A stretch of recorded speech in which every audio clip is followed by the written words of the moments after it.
Sixth commission. భారత రాజ్యాంగ పరిషత్ ఎన్నికలు ఎప్పుడు నిర్వహించారు? జూలై 1946. భారత రాజ్యాంగ పరిషత్ మొదటి మరియు చివరి సమావేశం ఎప్పుడు జరిగింది? 6th December 1946. 24th January 1915. రాజ్యాంగ పరిషత్ తాత్కాలిక అధ్యక్షుడు ఎవరు? సత్యదానంద సిన్హా. రాజ్యాంగ పరిషత్ శాశ్వత అధ్యక్షుడు ఎవరు? బాబు రాజేంద్ర ప్రసాద్.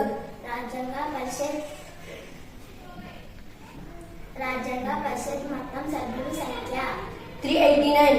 రాజ్యాంగ పరిషత్ మొత్తం ఎన్ని కమిటీలు ఉన్నాయి? 18. రాజ్యాంగ పరిషత్ ముసాయిదీ కమిటీ చైర్మన్ ఎవరు? Doctor B R Ambedkar. అంబేద్కర్ ఏ రాష్ట్రం నుంచి రాజ్యాంగ పరిషత్ ఎన్నికయ్యారు? బెంగాల్.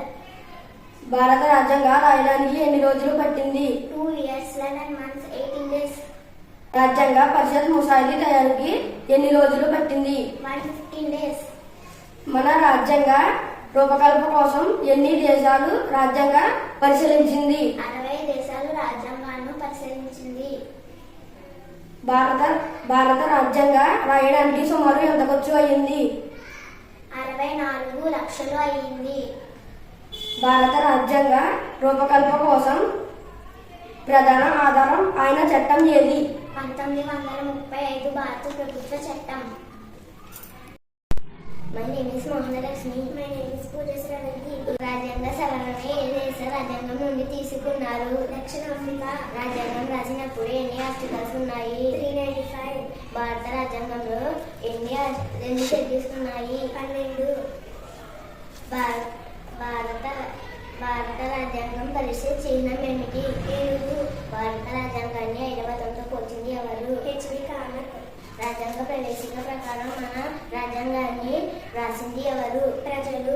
మన దేశం గురించి రాజ్యాంగంలో ఏమని రాసి ఉంది? సర్వసత్తా సామాన్యవాద ప్రతీక ప్రజాస్వామ్య గణతంత్ర రాజ్యం.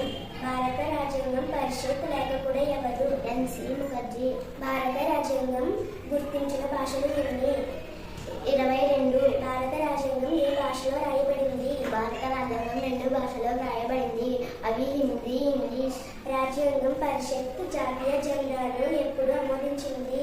22 జూలై 1947. రాజ్యాంగం పరిషత్ జాతీయ గీతం జాతీయ గేయాలను ఎప్పుడు ఆమోదించింది? 24th జనవరి 1950. రాజ్యాంగం పరిషత్ భారత రాజ్యాంగాన్ని ఎప్పుడు ఆమోదించింది? 26th November 1949. భారత రాజ్యాంగం ఏ రోజు నుండి అమల్లోకి వచ్చింది? 26th జనవరి 1950. ఆ రోజున రిపబ్లిక్ డేగా జరుపుకుంటాము.